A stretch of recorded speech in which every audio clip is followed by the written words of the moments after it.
Hi friends, అందరికీ నమస్కారం అండి. తెలంగాణ రాష్ట్ర వ్యాప్తంగా రైతులకు సంబంధించి ప్రభుత్వం నుంచి ఇప్పుడిప్పుడు ఇంపార్టెంట్ ఫ్లాష్ అప్డేట్ అయితే రావడం జరిగిందండి.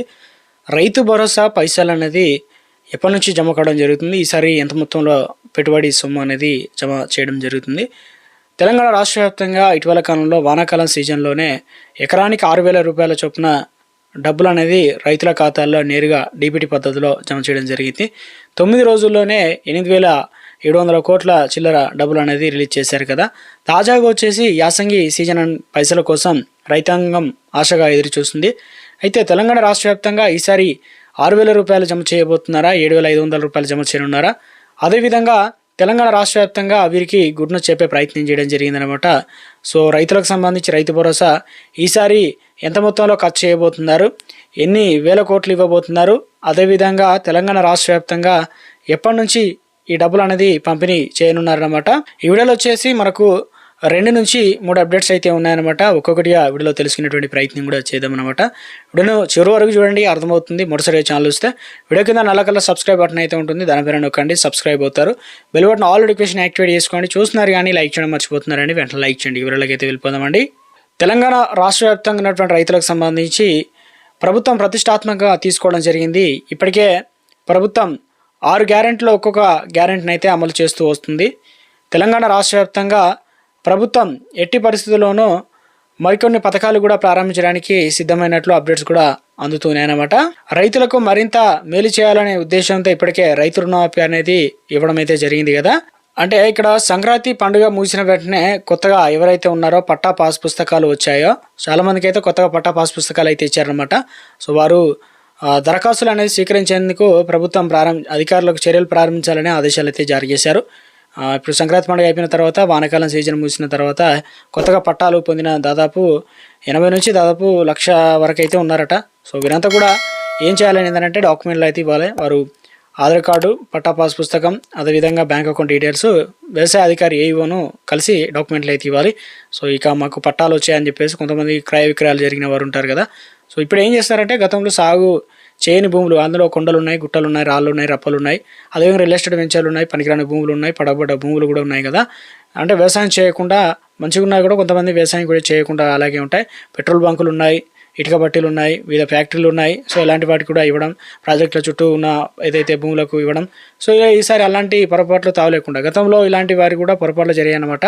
పైసలు అయితే అందజేయడం జరిగింది అంటున్నారు 6 నుంచి 7 లక్షల మందికి. సరే అలాంటివి కాకుండా కొత్త మార్పులు, కొత్త విధానం చేస్తున్నారు. అత్యంత ఖచ్చితత్వంతో నిజమైన సాగు లబ్ధిదారులను గుర్తించడానికి ద్వారా ప్రభుత్వం ఖజానాపై ఎక్కువ భారం పడకుండా తగ్గుతుంది. అదేవిధంగా మిగిలిన రైతులకు ఇవ్వడానికి అవకాశం కూడా ఉంటుందని చెప్పేసి నిధులను అర్హులైన పేదలకు మళ్లించాలని ప్రభుత్వం భావిస్తుంది అనమాట. ఇందులో వచ్చేసి అర్హులైన పేదలను రైతులకు మళ్లించాలని ప్రభుత్వం భావిస్తుంది. సాగు భూములను పక్కగా గుర్తించేందుకు గాను ఏం చేస్తున్నారంటే వ్యవసాయ అగ్రికల్చర్ సహకారంతో శాటిలైట్ సర్వేని కూడా నిర్వహిస్తున్నారు. అయితే కేవలం శాటిలైట్ డేటా పైన ఆధారపడకుండా క్షేత్రస్థాయిలో వ్యవసాయ అధికారులు కూడా ధృవీకరణ పరిగణలోకి తీసుకుంటున్నారంటే అగ్రికల్చర్ యూనివర్సిటీతో అనుసంధానం చేసి జర్మనీ టెక్నాలజీ శాటిలైట్ మ్యాపింగ్తో కాకుండా నిజంగానే ఉన్నారా లేదని చెప్పేసి వ్యవసాయ అధికారులు పూర్తి స్థాయిలో కూడా సర్వే అనేది చేస్తున్నారనమాట. సో ఎవరైనా ముఖ్యంగా రైతు భరోసా నిధులు సంబంధించి మరింత ఆలస్యమైనప్పటికీ కూడా, ఎందుకంటే సంక్రాంతికి ఇస్తామని చెప్పారు, సంక్రాంతి అయితే అయిపోతుంది. సో ఇక తెలంగాణ రాష్ట్ర వ్యాప్తంగా ఈసారి ఎంతమందికి ఇవ్వబోతున్నారు ఏందనేది అంచనా ఇచ్చారు. దాని పట్ల 65 లక్షల మంది, గతంలో దాదాపు 65 లక్షల మందికి రైతులకు పెట్టుబడి సాయం అయితే అందించగా ఉండగా, ఇందుకోసం సుమారు ఎంత ఖర్చు చేస్తున్నారంటే 10,000 కోట్లు ఖర్చు చేయబడుతున్నారు. గతంలో వచ్చేసి 8,700 కోట్లు, 1,5 ఎకరాల వరకు అయితే ఇచ్చారు. సో ఈ భారీ మొత్తాన్ని సేకరించడం ప్రభుత్వంకి ఒక సవాలుగా మారినప్పటికీ ప్రభుత్వం అన్ని ఏర్పాట్లు అయితే చేస్తున్నారు. ఇప్పుడు పాత రైతులతో పాటు కొత్తగా దరఖాస్తు చేసుకున్న వారికి కూడా కలిపి ఒకేసారి అయితే జమ చేయనున్నారు. మళ్ళీ కూడా పాత రైతులు ఎవరైతే ఉన్నారో రైతు భరోసా వచ్చాయో వారికి మళ్ళీ కూడా దరఖాస్తులు అనేది చేసుకునే అవసరం లేదు. కొత్తగా పట్టా పాస్ పుస్తకాలు వచ్చిన వారు మాత్రమే దరఖాస్తులు అనేది స్వీకరిస్తారు. అదేవిధంగా వారు మాత్రమే దరఖాస్తు అనేది చేసుకోవాల్సి అయితే ఉంటుందని చెప్పేసి ఒక లేటెస్ట్ అప్డేట్ అయితే మనకు తాజాగా అందించడం అయితే జరిగిందనమాట. కీలక అప్డేట్ ఏంటంటే ముఖ్యంగా మంత్రి అడ్లూరి లక్ష్మణ్ ధర్మపురి సంక్రాంతి పండుగ కానుకగా నియోజకవర్గంలో పర్యటించినప్పుడు శుభాకాంక్షలు తెలియజేయడంతో పాటు ఇక్కడ ఏం చేశారంటే తెలంగాణ రాష్ట్రంలో 6 గ్యారెంటీలో 4 గ్యారెంటీలు అమలు చేశారు. ఇంకా 2 గ్యారెంటీలు అయితే ఉన్నాయి. అందులో వచ్చేసి రాజీవ్ వికాసం పథకంతో పాటు పింఛన్లు 4,000 రూపాయలు పెంచి త్వరలో కూడా అందజేస్తామని చెప్పే ప్రయత్నం చేస్తున్నారనమాట.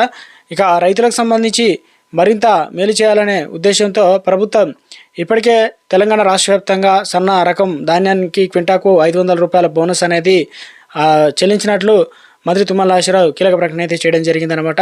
ఎన్ని అడ్డంకులు ఆటంకాలు ఉన్నా రాష్ట్ర ప్రభుత్వం మొత్తం 500 కోట్ల నిధులు విడుదల చేసినట్లు ఆయన తెలిపారు. కేంద్ర నుంచి ఆటంకాలు ఆర్థిక ఇబ్బందులు ఉన్నప్పటికీ రాష్ట్ర ప్రభుత్వం అభివృద్ధిని అడ్డుకోకుండా ముందుకు సాగుతుందామని చెప్పేసి, అదేవిధంగా రైతులకు మేలు జరగాలనే ఉద్దేశంతో యూరియా అనేది ప్రత్యేకంగా బుకింగ్ చేసుకోవడానికి యాప్ అనేది అందుబాటులోకి తీసుకొచ్చామని చెప్పేసి చెప్తున్నారన్నమాట. రైతులకు సంబంధించి మనకు ఎప్పుడు డబ్బులు జమ కావడం జరుగుతుంది, రైతు భరోసా సంబంధించి ఈసారి 6,000 రూపాయలు డబ్బులు జమ కావడం అయితే జరుగుతుందన్నమాట.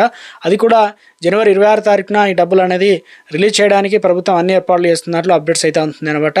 సో తెలంగాణ రాష్ట్ర వ్యాప్తంగా ఉన్నటువంటి రైతులకు సంబంధించి ఈసారి అత్యాధునిక టెక్నాలజీ వాడుకొని ప్రభుత్వం రైతు భరోసా ఇవ్వడానికి సిద్ధం కావడం అయితే జరిగిందనమాట.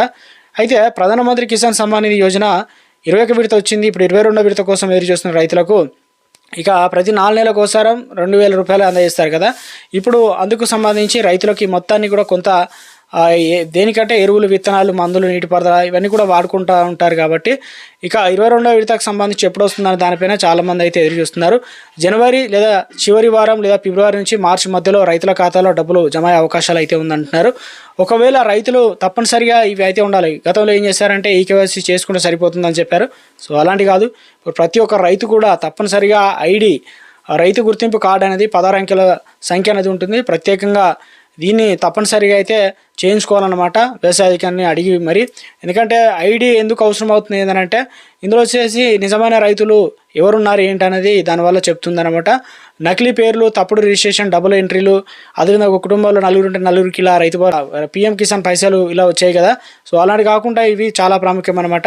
అయితే అవసరమైన సమాచారం డిజిటల్లో ఒకే చోట ఉంటుంది కాబట్టి రైతు ఐడి పొందని రైతులు వీలైనంత త్వరగా ఈ పనిని పూర్తి చేయాలి. లేకపోతే 22వ విడత చేసి మనకు పీఎం కిసాన్ అయితే నిలుపుదల అయితే చేయబోతున్నారు.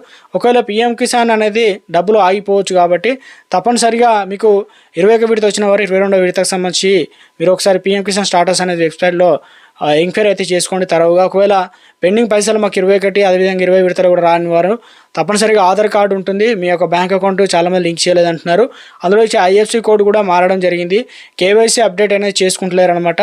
సో అదేవిధంగా పట్టా పాస్ పుస్తకం నెంబరు ఇక అది కూడా మ్యాచ్ కాకపోవడం, భూమి రికార్డులో ఉంటే కొన్ని లోపాలు కూడా గుర్తించినట్టు చెప్తున్నారు. దానివల్ల డబ్బులు కూడా పడినట్లు చెప్తున్నారు. సిస్టమ్ రైతు నానాన్ని కూడా చూపిస్తుంది కాబట్టి. సో అలా కాకుండా రైతులకు సంబంధించి ఐడి కారణంగా కూడా కొంతమందికి ఆగిపోయినట్లు చెప్తున్నారు. ఇవన్నీ కూడా సరి చేసుకున్నట్లయితే మీకు డబ్బులు అనేది వస్తాయన్నమాట. ఎవరికి రావేంటంటే ఆధార్ కార్డుతో బ్యాంకు లింక్ చేయని వారికి రైతులకు రావు, భూమి ధృవీకరణ చేయని రైతులకు, అంటే నిర్ణీత ఎక్కువ భూమి ఉన్నవారు కూడా నెలకు 10,000 రూపాయల కంటే ఎక్కువ పెన్షన్ పొందుతున్న వారికి ఏదైతే మనకు పీఎం కిసాన్ అనేది పైసలు అనేది రావన్నమాట. సో మీరైతే ఒకసారి చెక్ చేసుకునే ప్రయత్నం చేయండి. pmkisan.in వెబ్సైట్లోకి వెళ్ళి అందులో జాబితాలు రాష్ట్రం, జిల్లా, మండలం, గ్రామాన్ని ఎంచుకొని మీ పేరు ఉందా లేదా ఒకసారి చెక్ చేసుకునే ప్రయత్నం చేయండి. సో ఇది ప్రస్తుతం తెలంగాణ రాష్ట్ర వ్యాప్తంగా మొత్తానికి తరవుగా మనకి ఏ నెలలోనే రైతులకు సంబంధించి రైతు భరోసా పైసలు అనేది జమ కావడం జరుగుతుందని చెప్పేసి తాజాగా దీన్ని బట్టి అప్డేట్స్ కూడా అందుతున్నాయి అన్నమాట. ప్రభుత్వం నుంచి ఎప్పటికప్పుడు మరి ఎప్పుడు అందజేయబోతున్నారు, ఈసారి కొత్త మార్పులు ఏంటి, ఏ చిన్న అప్డేట్ వచ్చినా కూడా తెలియడం జరుగుతుందన్నమాట.